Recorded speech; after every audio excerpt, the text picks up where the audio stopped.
Kalau saya lihat menaikkan ke 15% itu membuat pasar modal kita akan lebih sehat dalam jangka panjang.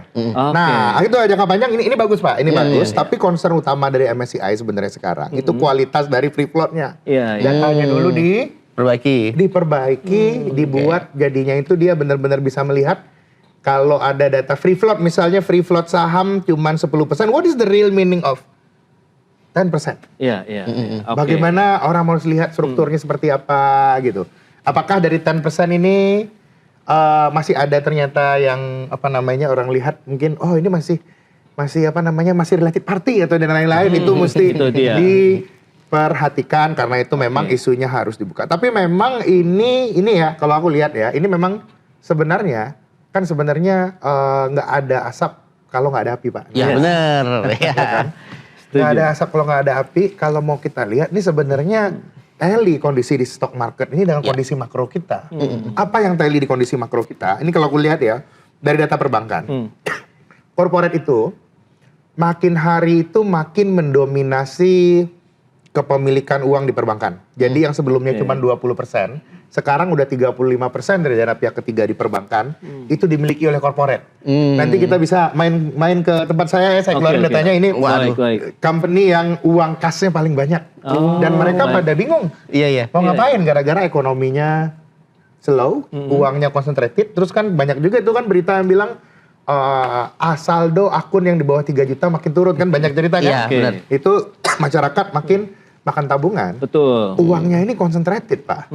Kalau memang, ini aku cerita ya, fenomenanya, walaupun jumlah investor saham kita, kalau nggak salah udah ada berapa? 20 juta. Iya, saya waktu saya baru masuk market baru berapa ratus ribu Pak, baru 200 ribu. Ini sekarang udah 20 juta. Tapi sayangnya, itu kita lihat ya data datanya, kepemilikan dananya kalau kita lihat di data aja lebih makro, itu makin concentrate. Jadi aku lihat bukan nggak mungkin fenomena yang terjadi di perbankannya terjadi juga di pasar modal Pak. Walaupun kita makin 20 juta, jangan-jangan nih likuiditas kita itu memang ini fenomenanya yang aku lihat makin terkonsentrate. Kalau makin terkonsentrate, makanya isu terkait kredibilitas dari free float dan lain-lain ini jadi lebih rentan muncul Pak. Jadi muncul pertanyaan lah akhirnya. Rentan muncul, jadinya kan kalau saya juga misalnya mungkin saya pakai company saya. Terus gara-gara likuiditas saya banyak yang lain-lain juga, teman-teman saya, saudara, adik. Nggak ada yang salah sama sekali. Nggak salah sama sekali, tapi itu menunjukkan sebenarnya likuiditas kita itu makin concentrate Pak. Itu yang sebenarnya aku bilang, ini yang harus ada banyak hal yang harus kita lakukan. Bagaimana kalau aku lihat ya ekonomi yang sehat, liquidity-nya itu nggak terkonsentrate. Nah, lantas kalau liquidity-nya itu nggak terkonsentrate, baru nanti aku lihat itu saham-saham yang beneran, yang fundamental itu bisa naik kencang. Emang menarik sekali ini. Kalau misalkan kita di rumah punya kolam ikan yang mungkin besar, isinya ikannya juga banyak. Tapi kalau ikan yang airnya kotor, gimana cara ngeliatnya kan ya? Nah benar. Itu. Sama sih ya. Terus yang kejadian lagi beberapa ikan mendominasi.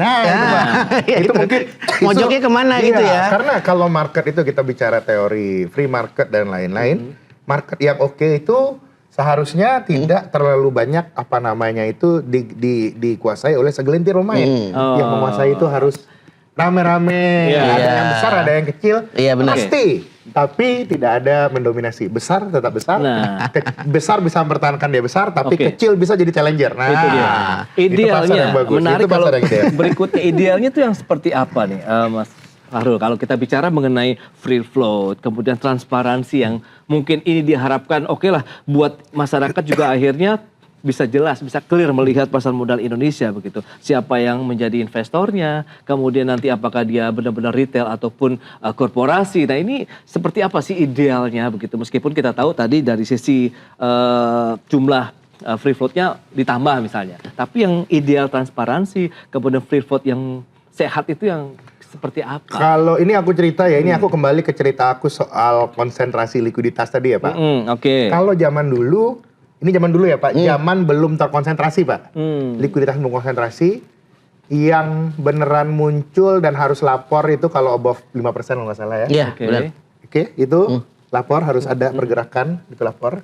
Kalau sekarang aku lihat ketika ini makin terkonsentrate, yang mana yang kayak saya ceritain tadi ya, ada banyak fenomena misalnya ya saya punya saham terus saudara saya punya semuanya, karyawan saya dan lain-lain itu, aku lihat kita memang yang harus kita disclose itu menjadi lebih untuk membuat pasar lebih kelihatan fair ya. Ini gara-gara clear gitu ya. Ini clear dikarenakan tadi likuiditasnya makin terkonsentrasi, itu harus lebih kecil lagi. Mungkin sekarang kalau saya mungkin ya pergerakannya 0,5% atau 1% juga udah harus kita lihat. Kita mesti state ternyata ada satu entitas yang sampai 1%, sehingga itu nanti jadinya clear ini, jadinya ini bisa membuat data kita menjadi lebih kredibel karena pasar saham itu yang paling penting itu kredibilitas, Pak. Karena beberapa kali saya ngobrol dengan investor asing, banyak kita pengen masuk pasar saham Indonesia bagus, tapi kita kok ngerasa harganya aneh ya, banyak yang kita benar-benar itu ceritanya. Nah, itu yang aku rasa harus kita kembalikan. Nah, kalau bicara tadi kan melanjutkan pertanyaan dari Pras sendiri, kan kita menaikkan sejumlah dari free float dari 7,5% menjadi 15%. Kira-kira kalau kita bicara soal implementasi, berapa lama implementasi yang bisa dilakukan oleh bursa efek atau mungkin regulator? Paling cepat 1 tahun, Pak. Paling cepat 1 tahun? Paling cepat 1 tahun, karena seperti ini, untuk ini kan kita butuh juga memproyeksikan likuiditas dari para pemain di pasar ya. Investor, terutama dari investor institusi, yang kemungkinan besar, kalau free float-nya dinaikkan, selain investor asing, itu pasti investor lokal yang beli. Supaya itu tidak menyebabkan suatu kejut di pasar saham, kita harus bertahap.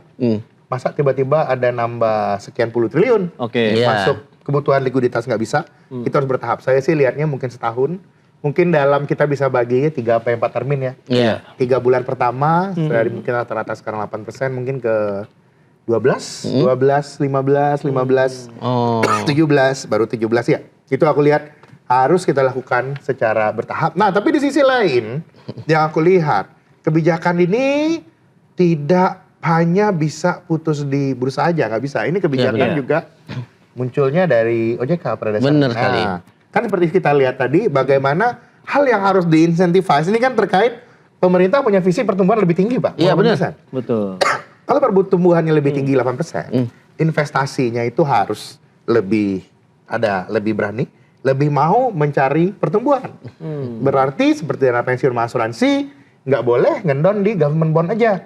Dia harus pindah ke dan itu sudah ada arahan ya. Sudah ada arahan, tapi ada PR-nya belum selesai. Ini ada permasalahannya adalah kalau kita ngobrol dengan rekan-rekan di dana pensiun dan asuransi, ada ketakutan tersendiri bahwa kalau seandainya kan saham nggak mungkin untung terus, Pak. Iya benar Kalau sekali. terjadi misalnya kondisi yang kurang menguntungkan, mereka paling takut kalau seandainya ini dianggap jadi kerugian negara dan lain-lain. Nah, ini risikonya ya. Risikonya ini aku rasa jadikan momen ini juga untuk mengubah definisi dari apa itu kerugian negara dan lain-lain. Karena ini kan kita saat ini kan kita sedang berada dalam periode negara yang membangun. Betul. Iya kan?